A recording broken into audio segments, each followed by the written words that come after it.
At the end of the day, our vision is to truly show up authentically, build that community, and create things that make people feel seen.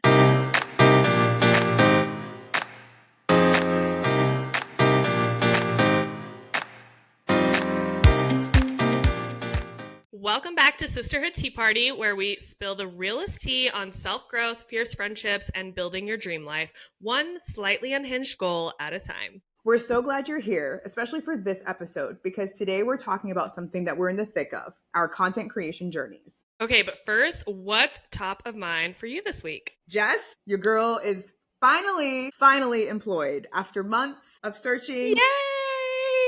Yay! Yes, I am finally employed. I'm very excited. I actually start on Monday. So by the time this episode drops, I'll probably be at work for 2-ish weeks at that point. But today, this is my last week of just hanging out and not having to worry about applying for jobs and searching and stressing. I'm just so excited to finally be out of unemployment because it has been, I won't even lie, it's been rough. It's been a challenging last few months. Obviously holding it together and still showing up where it matters and doing what I need to do. But the reality situation is that tons of people are unemployed and still searching. And so my heart goes out to those that are, but it's not easy, but you got to keep going. And I'm very thankful and blessed to have this opportunity to start a new job and start a new chapter in my career. I'm so happy for you. You have been truly grinding and going through it, like the amount of interviews you've done, the amount of prep work you've done, the amount of applications you've filled out and resume updates you've done. Like, you have truly been putting in the work. And yeah, I'm so happy for you. And hopefully other people who might be going through something similar see this as a bit of hope that there's something good. And I feel like you're really excited about your new job too. So I can't wait to see what happens. By the time this drops, you're going to have a promo by then. Like, please. Absolutely. I will post it and everything. Because I haven't even, as of this point, I have not even shared it publicly. So only friends and family know right now, people within my circle. So obviously it'll be public by the time this drops. So that'll be fine. Yeah, I'm very, very excited. I'm looking forward to it because it is a startup company. So kind of getting back to the grind and that fast-paced culture, which I've always loved. So I'm just looking forward to being part of this team and learning from them and growing. And who knows what's going to happen after that? I'm just excited. I really am. Yay, I'm so happy for you. Thank you. What about you? Okay, so I'm going to expose myself a little bit with what's top of mind for me, but okay, you're like, I'm scared. I am. I'm like, yikes. Okay, biggest top of mind for me right now is trying to reduce my screen time. Okay, I kind of knew I've been getting out of hand with this, but last weekend, my nephew stayed the night at our house and we were like hanging out, and somehow he brought up screen time and he was looking at his screen time. And I was like, oh gosh, I don't even want to know what mine is. And he told me to look. First of all, tell me why my screen time is higher than a 14-year-old's. That's no. And would you be able to I really just want to know where you're at because I want to compare it to mine to see if I'm also guilty of high screen time as well. Girl, I think that if you hit my number, you would know it's high. Okay, so are we talking double digits? Not quite, but like it was like I averaged that week 8 hours a day. That was my average. And like a day. Oh. Yes. I was like, I was so humbled. His was like 6 or something because he's a kid and he's on summer break. Mine was 8, and I was like, I don't even know how this happened. And I can't even be like, I have no excuse. So in a week, you're averaging like 50 hours? It was depressing. And then my nephew like humbled me more because he's like, that's your average? That means some days you were probably on there for 9 hours. So this week I am being very, very strict about it. I've already dropped my average down. But yeah, I was getting out of hand. That's top of mine. I have so many questions. Do you Do you use there's a feature on the iPhone that like Mhm. apps, you can like lock your phone or not lock your phone, but like lock the app, or do you use that? Yeah, so that's the problem is I was hitting ignore for the day over and over again because I have that set up for Facebook, Instagram, and TikTok, Yes. and which are my most used apps, not in that order, but those are my most used, and I was ignoring it. So that's a problem. That's me exposing myself. And I will say this week I have gotten way better sleep, way better sleep. I've gotten more reading done, which has been great because I've been behind on my reading goals. So that was the wake up call that I needed. So that's good. But I will say, not to justify it or anything, but you do create content. You are on your Mhm. phone, you're working, right? So you're creating content, you're editing content. So yes, you had high screen time, but you were also creating in that space, right? So Yes. It is yeah, true, but I do think that that is actually a part of my problem. And obviously, we're talking about content creation today, but like I will get on there and I will create content. And then afterwards, I stay on there. And I think that that's why like I'm trying to be a little bit more like, let me prioritize my content creation. And then if I hit my limit, then beyond that, I need to be done for the day. And obviously, there may be some days where I still need to like for certain things, but I want to try to respect the limit as much as I can, or at least if I need to extend it, only extend it the 15 minutes and not for the day kind of thing, and that can mhm. help me. But it is true, I do create content, and so obviously that takes up some portion of my time, but not all. That's fair. But Not that's 8 okay. hours. I mean, no, Maybe it's one day, fine. not It's today. fine. And here's the thing though, you are not alone. You're not the only person that has high screen time, but Mhm. you're being proactive and taking those steps to reduce it. And honestly, that's great. Yeah, thanks girl, I'm we'll proud of see. you. You're welcome. We're just going to jump right into today's episode since we kind of hinted at it. We're going to talk about our content creation journey. Jess, why did you start? Why did you start creating content in the first place? It started just as a fun creative outlet, just started posting funny little things. I think many people, I started thinking about it during COVID, right? When we were all locked in the house. But I didn't really start posting until after.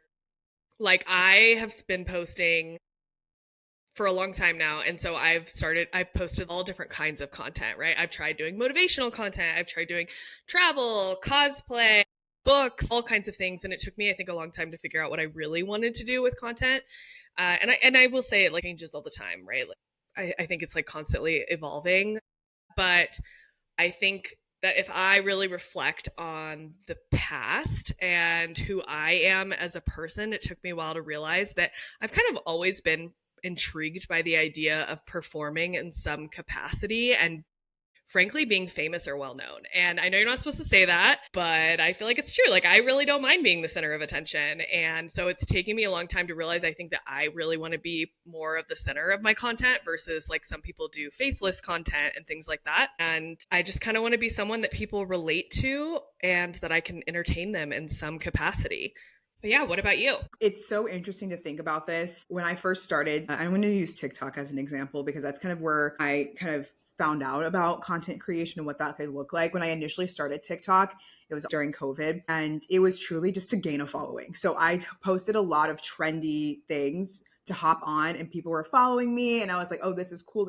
But then I realized, okay, this doesn't seem authentic. So I actually deleted that TikTok and started again. And it was really rooted in connection because I've always wanted to, create these spaces where people feel seen and understood. When I decided to start creating content, I wanted to have it focused through my own story. So a lot of y'all saw my dating content that I was doing for a while, or fitness stuff that I've been kind of recently doing now, or through some conversations talking about boundaries, or like we've talked about on the podcast, or other conversations that have popped up in my life. But again, going back to posting, I did not really want to build a brand. That was not my goal. I'm just going to start throwing stuff out there and see what sticks.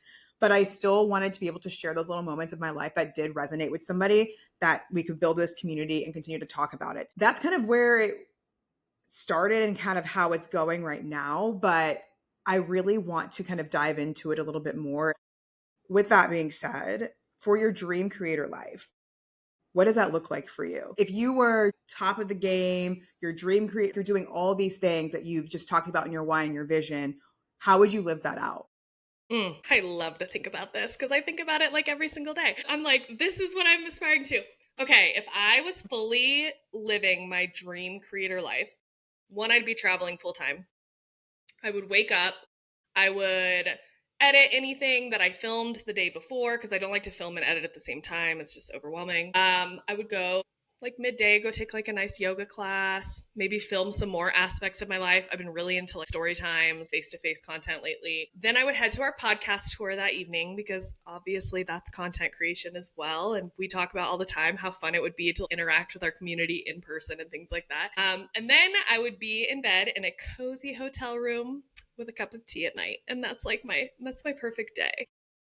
The way that I can just picture all of this in real time, just thinking about it, it all sounds so realistic. And I love that. That's absolutely goals. And I think that's the best case scenario because at the end of the day, our vision is to truly show up authentically, build that community, and create things that make people feel seen, whether that's something motivating, comforting, or to be entertained. We've talked about this before. I think for me, that my dream creator life, depending on the focus that I want, because I don't think that I could just live off of dating content. I want to be able to talk more about things that just are day to day, more lifestyle content. So that would be my best case scenario, being sponsored by brands that actually resonate with me and relate to me and my audience, being able to go on these different brand trips, represent that brand, and not feel like I'm there for just like, here, you're here to like collect a paycheck and go. Like, it's truly like I'm part of this brand. I don't know if that makes sense, but like I'm part of this brand because I love the brand, not because they're sponsoring me. Being able to live that out. Again, you know me. I also would love to be able to travel around, hop into another fitness class, still somehow teach spin at the same time because that was my first little side hustle, my first little side hobby, and I don't know if I'm ready to part with that yet. But I think that I would That be able could to be a still brand you partner with too in the future. It's just like a exactly. different way of working with them.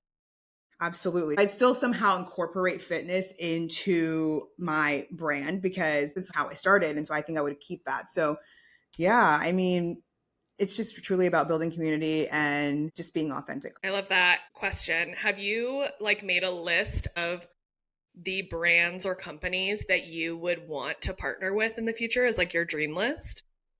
You know, I don't have a list, but I do have Mhm. thoughts. Old Good. Navy's up there because everybody knows that Old Navy has me in a chokehold. Duh. Hello. But we've talked about this too, like ClassPass, any fitness Mhm. related brand that I can resonate with, I would love to partner with too. Gosh, but I'm sure there will be others that I think of, but Old Navy's one because I talked about this. I love fashion, I love clothing, and I love Mhm. being able to have clothes that fit well and feel good. Yeah. But really, any store brands that I really like, any fitness brands would be like the top two. And then like other things like wellness brands, stuff like that. I would have to, it would be a case by case basis, Of of course, but course. those are the top ones. What about you? Do you have a list? I'm sure you do, but what is your list? I do have a list. I think like top of those lists are things like ClassPass for sure. Also Viator is definitely up there. I've promoted them a little bit before, but like actually have a partnership with them would be awesome. Fenty Beauty or Fenty Skin Oh, really because yeah. I'm literally obsessed with their lip oil here. I also love the idea of partnering with like local businesses and Hmm. events and things like that. I love a themed bar, a cocktail bar, something like that. I want to get more involved with the local things because I think that's fun. Here for it. I love it. Hmm. I guess moral of that is make a list. For like Make a people list, listening, everybody. make a list. I'm like, okay, yes, I absolutely need to add beauty brands because we talk about skincare too. So Yeah. skincare brands, beauty, all of those. Yes. Hmm. Hmm. Let's talk about our first viral post because everyone's like, "Oh, I want to go viral." So, what's it really like and everything? So, my first viral post, I don't know if you know this, but was a clip of a dog on a car at the Pride Festival. And I wasn't even in the video. I literally remember I made this video on the train back home from the Pride Festival. And I just put the song "They See Me Rolling" on this video and it went viral. And I was like, wow, okay, cool. And then Actually remember that. But because I had people being like, hey, look at this video. And I was like, Jessica. And I like clicked on it. I was like, wait, that's my Jessica. wait, that's weird. Somebody that doesn't know you sent me your video. And I'm like, oh my gosh. So that's how I found out about that video. It's actually the only video I've been paid directly for, because after that went viral, a company reached out to me and asked for permission to post that video and paid me. And it wasn't a lot, but I was like, okay, cool. It was a year after that happened too. Yeah. But that, I wasn't in it or anything. Unless you knew me, you didn't know who posted it. It wasn't until my Taylor Swift mastermind Pavloving my husband video that went viral. That is yes. Because all of my Taylor Swift friends sent me that video. I'm like, that's wild. So anybody who likes Taylor, that popped up on their For You page. And I'm like, well, you've now met my friend Jessica, because that's her. It was crazy. Such a wild moment, because it's still to date my most viral video. Anytime I use anything with Taylor Swift, it does pretty well. But that is by far my most viral video. It was featured on a Snapchat article. It was crazy. And I had people asking me for dating advice. And I was like, I've been off the dating market for so long. I don't even know how to use a dating app. I'm not the person to help you. It was so funny. It was exciting. It was overwhelming, but it definitely, I will say, you don't want to chase virality, right? Obviously you're like, cool, my video is doing well, but it is a little bit like gambling, I feel, where you're like, oh, I got the hit, but it's so random, right? And so you can't always recreate that just perfectly, which I know we'll talk more about, but it was an experience. And I will also say, if you go super viral, the more hate that you get as well. You hit a point where all of a sudden all the comments turn negative. Definitely on that one that happened, and many others. But yeah, what about yours? What was your first viral post? I think it was the Lululemon video. That video, just to kind of give y'all some context, I had won a $500 gift card to Lululemon from the gym that I was going to at the time. This was back in, I think it was 2022 or 2023. And so I was like, oh, this is so cool. I'd never really shopped at Lululemon like that. So I was like, I'm just going to film it, because I knew, at the time, TikTok, people were just filming things. And I was like, I'm just going to do that. People hate when people say stuff like this, but I did not expect it to go viral. I truly did not expect it to go viral. Because, like I said, I was genuinely excited about winning $500, and I wanted to share my shopping experience. So I filmed different clips around the store, and that was it. I mean, I was in some of the clips. You see me trying on some of the items, posted it, didn't think anything of it, left it alone for a few hours, came back, and it had over 10,000 likes within that time frame. I was like, oh. And it just kept going. And so now I think that video sits at a little over 2 million, which is probably my highest that I have so far on the page. But after that, I had tons of comments being like, this is amazing. How'd you win it? What did you get? You should have got this, that, and the other. And I didn't really have any negative comments, thankfully. But what was weird about that video is I looked at the stats, and my target audience were 18 to 24-year-olds. I'm in my 30s. So not the greatest target audience. And so when I gained followers, that was the other gamble about going viral, is that if it hits the wrong target audience or not your target audience, things can be skewed moving forward if you want to continue to post content, because now those followers expect you to then continue to post about Lululemon or expensive high-end brands, fitness brands, anything like that. And so that was harder to kind of navigate a little bit. Yeah, no, that's so real. I think that video, I know you said oh, people hate to hear oh, I didn't expect to go viral, but I remember that video being very well edited, and it was very narrative, right? It was very much, this is what's going on, kind of vlog style. And honestly, those are the stuff that's usually is the hardest to go viral too. So I get why you would be like, oh, I didn't expect this to go viral, because it's always the things that you work the hardest on that go nowhere, I feel like. And hello. Don't even get me started. Don't even get me started. I know we're talking about content creation, but don't even get me started. No, it's true though. And I mean, we're going to talk about it more, but it's real. But then that one was the perfect mix, I think, of things people were interested in, people are shopping there. I think Lululemon can be a little controversial too, because it's a little pricier, and yeah, but I loved that video. You should do more content like that. I don't know if you want to, but I enjoyed it. The funny thing about that, now that I think about that video, I remember scripting it out. So I filmed the content, and then I had written out a little bit of what I wanted to say. So I just edited the entire video and then read from a script and did the voiceover. And so I just read it, but that was it. And then as And soon that's as it was done, pre-Chat GPT days, right? that was, yeah, pre- I didn't even use chat. I handwritten, girl. I was in my notepad, handwriting. You know what I mean? I was really killing it out there back in 2022, 2023. But I think about that and I'm like, how do we just talked about this? You can't really replicate that. So what else can I do to kind of keep up with what's going on now in 2025 to stay consistent with the content? It's harder to create content that goes viral because I feel like it knows when you're trying to do that and it stops you from doing it. So just keep posting your content and see what happens because it truly yeah. is random.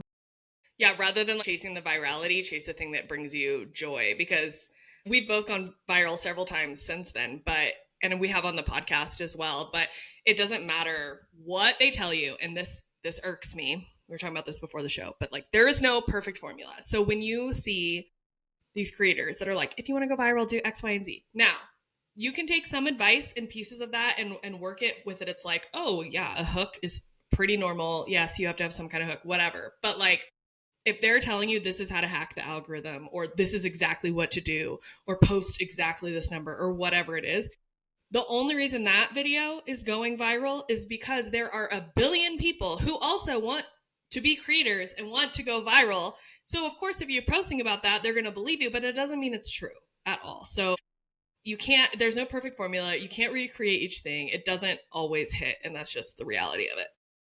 Exactly. And I wish more people knew that because I can tell there are people who get super frustrated online when they're posting and being like, I'm just posting this to go viral, or I'm trying to gain X amount of followers here, follow me. Those actually hinder you more than anything because you're gaining a following that does not care about your content. They just care about going viral. So they're going to follow you because you're going to follow them.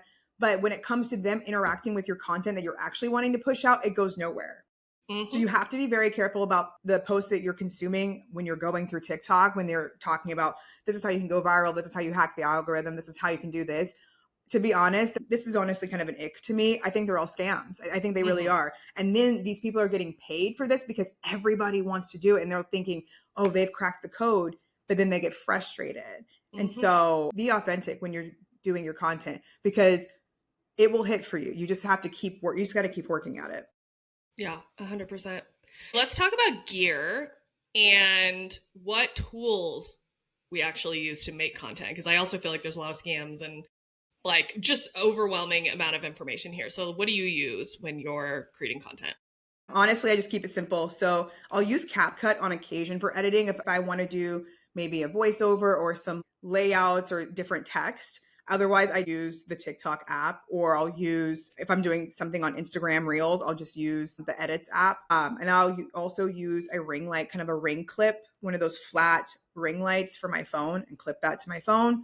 That's pretty much it. And then I'll have my tripod. Keep it really simple. I don't really do a whole lot. I don't have a whole setup. Again, I love that people, have the means to have a setup, but I'm all about my natural light. But sometimes the ring light in those certain situations where I'm filming, or if I need to film something last minute, it really just saves me. And I try and keep a charged ring light in my car in case the content strikes and I need to do it then. But if I need to if I'm doing any carousels or anything like that, I'll use Canva.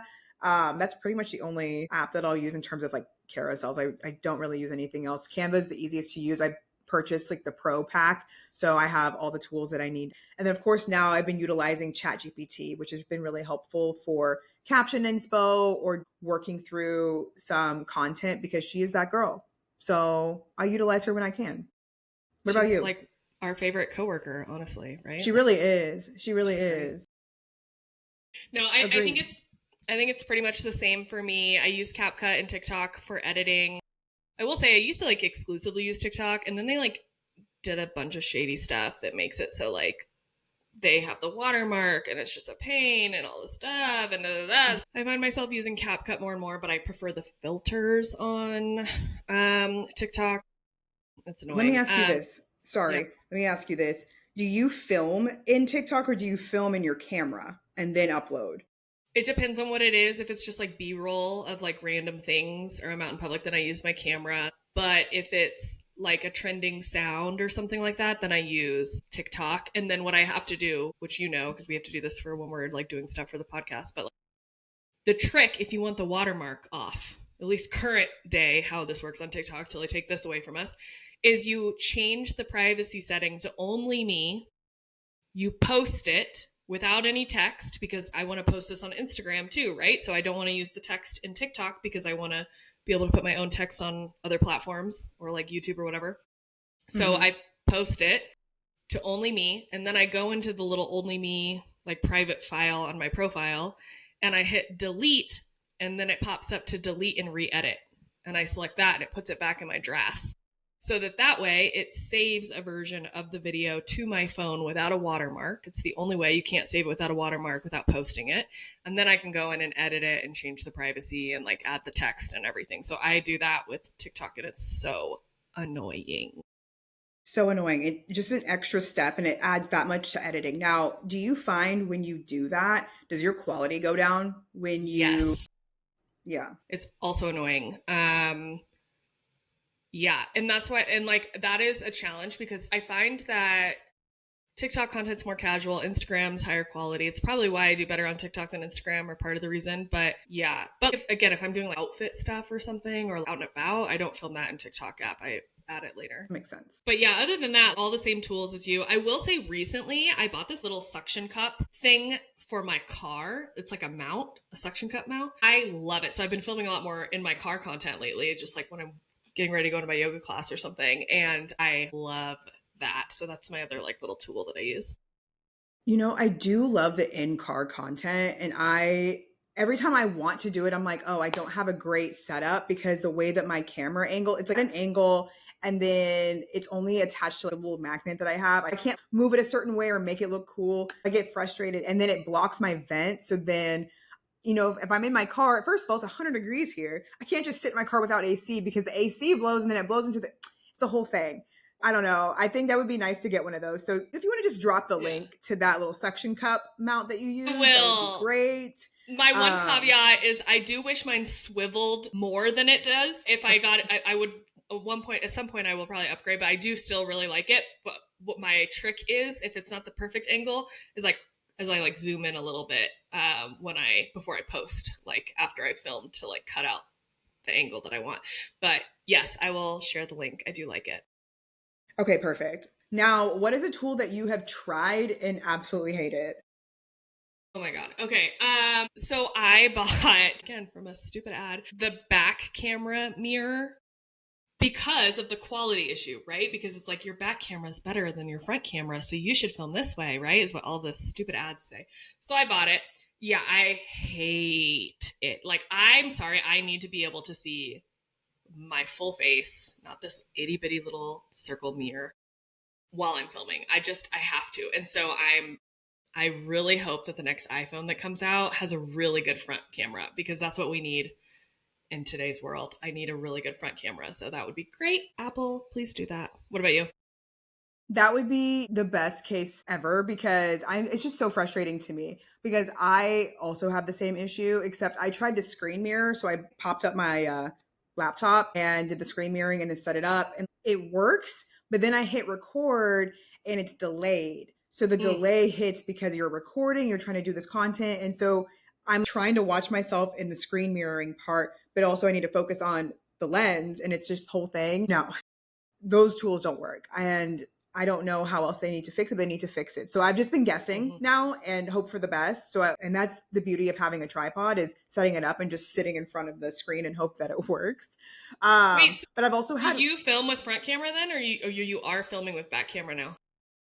So if I'm doing in-car stuff or doing transitions, like I just filmed a transition like for my nails, I just did the front camera because I don't have a suction cup, so I can't flip it around and film with that. But I try to film, if I just did any outfit videos I've done, any of the Beyonce try on hauls or any of the outfit of the days, I will film with my back camera and just set it up and try and figure out where center is and hope for the best. Yeah. You know, hope for the best. But I think the other tools that I've used in the past, I've had really awful tripods that just did not work. I now have one that has like the little clicker if I need the clicker for any reason. Others in the past have just fallen apart. I've had ring lights that just did not live up to expectations. I don't know, just there was a lot. And then I also had some really awful mics for a while. I bought a mic before the ones that we used for Beyonce. They were awful. Saw the ads on TikTok and I was like, oh, these are going to work. And I'm like, this does not work for shit. Oh, switched them out. And then I got the ones that we ended up using and they worked really great. So yeah, I think Yeah. that would be it. It's like just the scammy videos of this is how to hack the algorithm. I think a lot of this tools are gimmicky and you don't need a lot really, and just keep it simple. I was going to say, I think that's the biggest thing to learn about creating content, especially if you don't want to get overwhelmed quickly. Is just keep it simple. You've got a phone that works. Make sure it's charged up. Make sure you have great lighting. Film your content. Mm-hmm. Easy. Mm-hmm. Agreed. Let's talk about. I don't know. This is such a weird thing, but I don't want to come off as like content creation is so hard. Like it's obviously not manual labor, but it is very tedious, and I don't want to sugarcoat that. I think sometimes people look at content creation as like, oh, it's just this easy thing. Like anyone could do it. I mean, yeah, anyone probably could do it, but you do have to put in the time. And in order to see results and the impact, and the algorithm can be ruthless, like we said, it's not always going to perform how you want it to. And so you have to just kind of keep that in mind, I guess. Yeah, I agree with that. And if it were easy, truly everybody would be doing it right now. And the fact that you still see tons of people that are doing it, but then they end up falling off the wagon, me included, because that happened too. Because I did get frustrated in those moments of thinking, okay, yeah, it's going to be, I knew it wasn't going to be easy, but I knew that I had to put in the work. And I think I overwhelmed myself with that because there was all of this pressure to niche down. And I thought that was the most annoying part. And to this day, I still find it very annoying because when I initially started my content creation, I feel like the algorithm was putting me into a dating niche. So anytime I talked about dating, the videos would pick up. And then anytime I would post about something else like spin or something like fitness related, or if I'm talking about something else, it would give me 200 views and that was it. So I got really frustrated with that. And I think that was part of the reason. But there's always this pressure to niche down. And then again, you have to be consistent, having a hook in 3 seconds, making sure that you can bring those people in and keep them there without scrolling. And then, of course, posting daily. They talk about, oh, you need to post 3, 5, 7, 9 times a day to see results. It's a full-time job for no paycheck at first. And I know that gets people because they hear all this noise about having to post daily. And they're like, well, how often is too much? And what time do I have to post? And well, I live in this time zone. Does that make sense? Or if I post at, 8:30 instead of 8, is that going to make a difference? Am I going to go viral if I post at 11 a.m. versus 12 p.m.? It's a whole thing. Mm-hmm. It's a lot of pressure for no pay at first until you figure it out at that point. Yeah, 100%. And you're right. It's so much noise, and it is time wise a lot of work. You do have to plan the content. You have to film the content. You have to, you just have to find out how does it work with your life, and you have to think about, well, what am I comfortable sharing online versus not sharing online? And then there's this comparison game where you feel like, there were times where I was like, okay, I am posting twice. I think for one full year, I posted twice a day, every day for like a full year. And then I would see another creator who's like, I just started last month and I blew up and now I have 10K. And I'm like, what am I doing wrong? What do you mean? I've been putting in the work. And so it is very, like, it is work. And I honestly, it pisses me off when people are like, here's how I got 10K followers by this time. And I'm like, congrats. That formula doesn't work for everyone. So stop pushing that, like, everything because you were able to do it on your one account. That's just not realistic. And I think that is the most frustrating to me are the people who go viral are the ones that had the one video. They're like, oh, I figured it out. This is how I do it. And then they immediately started pushing courses on how to go viral Yes. in 1 month or 3 months. And it's just so annoying, so annoying. And with all of that being said, should we do a mini game of overrated or underrated on this whole subject? Yes, please. Let's do it. All right, let's go. Posting, and I talked about this. Posting 3 times a day. Overrated or underrated? Take it away. It is highly overrated. Okay. And I think we can both attest to that because our viral videos, at least for me, I was not posting 3 times a day to have the one that went viral, right? And the ones that have gone viral after that, I wasn't posting 3 times a day. I think the important thing is if you're going to post, make sure it's content that you're comfortable with, content that you feel good about, and just share it. Don't put any pressure behind it and just see what happens. If you have the capacity to post 3 times a day, I love that for you, but that's not going to be me, mainly because I don't have the capacity and I get super annoyed on that app. And I'm going to let it hear me. Like TikTok is my op right now. So I'm not posting 3 times a day right now. I'm not going to do that. I will be posting, when I can and when it makes sense. And that's just going to be it. Anyway, take it away, Jess. Overrated or underrated? Yeah. Okay, so I'm gonna say appropriately rated, but a whole lot of Oh, caveats. cute. Okay, so here's my thing. I think that the number three isn't what to think about here. To me, the number three is a made up number to help drive consistency, right? It's the same thing if you're like, oh, I'm setting up a workout plan for this week to hold myself accountable. I want to make sure I work out 3 times this week or whatever. Like to me, that's what the 3 times a day is like. And it doesn't have to be 3 times a day. And then the other thing I will say about quantity, I think plays two roles with creating content. One, it's practice, right? If I look at the way that I created content when I first started versus how I do it now, I'm just faster at certain things now because I've done it so many times. And so I'm more efficient. And then I can focus more on my creativity or my ideas or trying something new or whatever. Like there was one point in time where I was even like setting goals for myself of like, I'm going to get really good at editing X, Y, and Z style or whatever. And quantity just helps with that. So it's not about I'm going to make it big. It's about like building a skill more so because like you'll see people say like you got to post the bad content because you do. Like otherwise you're never going to get good. And so that's how I think about the 3 times a day is more like whatever the number is, how are you showing up for yourself? I don't set a number goal anymore. I just like sometimes I go through like super inspirational like times where I'm posting like I think yesterday the day before I post like 4 videos back to back and I was like I don't ever do that. Like normally it's like one and I'll see you in a couple days. And that's fine. And then also like to get over the fear of posting and like getting better and like practicing. So that's how I think about it. That's why I say appropriately rated. Okay, that's valid. I like that. Next, niching down hard. I don't even know if that's a word. Niche down hard, niching, whatever you want to say. Overrated or underrated? To niche down, well, it depends on what you're doing. So I think I will say appropriately rated because I think it depends on your end goal. So for me right now, I don't really want to fit into a niche because I'm still trying to figure it out. So I'm posting to see what makes sense for me. Now, if there are people who are geared towards fitness, like fitness is your thing, yes, your niche is fitness, lean into fitness. And you can lean into different aspects of fitness and kind of go from there, and you can build the brand and gain those partnerships there. Same thing with beauty, lifestyle, whatever it is. So I think it's appropriately rated based on what your end goal is. If your end goal is to like be sponsored, have partnerships, all of these things, and truly make money off of that, then yes. But if you're just posting to have a good time and things go viral left and right, have fun with it. And I don't think you need to have a niche. So I think that's where I would land, is appropriately rated. What about you? Yeah, I think it's way overrated.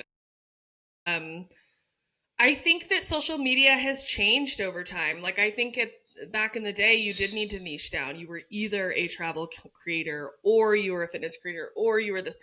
And I think that like it's interesting to even watch the evolution of brands. Like I find that we as a society now are at a place where we prefer to support people, not companies. And so if the person behind something I can connect with, find inspiring or entertaining or funny or whatever, then I'm like, okay, cool, like let's go. Like I'm all about it. And I think that transcends into how content creators show up. So like even if you're a fitness and that's like your main pillar, if you will. I like to think about it more as pillars than anything, then like that's fine, but like I think people want to see your personality behind that too. And so I think the idea that like a person at the center of it and people are multifaceted is more interesting and more where things are going is my personal thing. I've tried doing niche down. I was like, I'm going so hard on travel. And I was like, damn, I can't afford to be traveling 24/7 right now. So I run Mm-hmm. out of content or I frankly get bored and I want to talk about something else. So that's my thing. So yeah, I mean, if you're into that and you find it and it works, great. But I think I don't know. I don't think it's necessary. Yeah, that makes sense. Waking up at 5 a.m. to film content, overrated or underrated? I think it's overrated. I don't think you need to get up at 5 a.m. to film content. I think that is a lot. I think that, I mean, if that is what works for you, that's great. But I also think that you can utilize different times a day to film your content and do that because not everybody works an 8 to 5. Some people work a 12 to 8, and some people work different night shifts. So 5 a.m. is not realistic for a lot of people. So that's why I think it's overrated. But if that works for you because of your what your work schedule is and what your day to day is, go for it. But I don't think you have to wake up at 5 a.m. to film content. What Yeah. about you? I think it's appropriately rated. I agree with you. 5 a.m. is just a placeholder number, but I am a big proponent of working on your future goals or your side hustles before your day job. Because think about it, you get to the end of your day job and you're just exhausted. You've been like on all day on Zoom calls, dealing with BS, and you're just like, and then you got to go work out or whatever. And then you're just like, I just like want to binge watch whatever TV show is going viral that Mm-hmm. week. And then you just don't do it. And so I'm a big proponent of like I spend at least 1 hour every morning working on something that's for me and not for my day job and for my future. So whether that's filming or editing or whatever, I try to do at least 1 hour every day. Doesn't have to be at 5 a.m. though. Yeah, I agree. I don't think 5 a.m. makes sense for a lot of people, but I No. do agree with the sentiment of like being able to spend time doing something that is for you before you get into your day to day. Last but not least, follow trains. Overrated or underrated? Yeah, I'm going to go with a big overrated on that. I just think follow trains are a scam. I feel like it's a way for people to try and gain a following quickly, but it's not an authentic following. You know, if Mm-hmm. you want to have your content be pushed out there and have the engagement and have people excited about what you post, if you're essentially not begging, but essentially begging for followers, and then when it comes time for you to post said content, and you're not getting the engagement, you're not getting those likes and shares, you're like, well, what's going on? It's because you begged a bunch of people to follow you that are also trying to do the same thing. They Mm-hmm. also want to go viral and want to create content. So they're like, oh, if I follow you, you're going to follow me. And that's just how it is. You don't care about each other's content. That's just not authentic. And that's not a great way to gain a following. So follow trains, big overrated, do not recommend. What about you? Agree 1000%. I knew we'd find one of these that we fully agree on. Major overrated follow trains are. I think yeah, I mean no notes really. What you just said. You're basically saying I'm trying to get followers, you're trying to get followers. Let's do that together when like you really should be thinking about how do I build a community of people who enjoy my content, right? Whether it's because I'm entertaining them or because I'm relating to them in some way or we're having debates about something or I'm sharing providing value to them, and at the end of the day you need to be providing value for people. And if the only value you've provided to this person is I gave you a follow back, that does absolutely nothing. And honestly, if you're trying to get brand deals one day, like the brand's going to be like nobody engages with you, so it doesn't matter how many followers you have because nobody cares about what you're posting. So yeah, I agree. Exactly. Yeah. This is unrelated, but kind of related to like the following. So, have you seen the video of the girl? I think she lives in I think she lives in San Francisco. I don't know if it's San Francisco or not, but it's a girl who was invited to do a restaurant opening and try out their foods and everything. Talked with the owner, talked with the manager. They said yes. She shows up, and the owner's basically talking shit right next to her, being like, well, how many followers does she have? Does she even know our menu?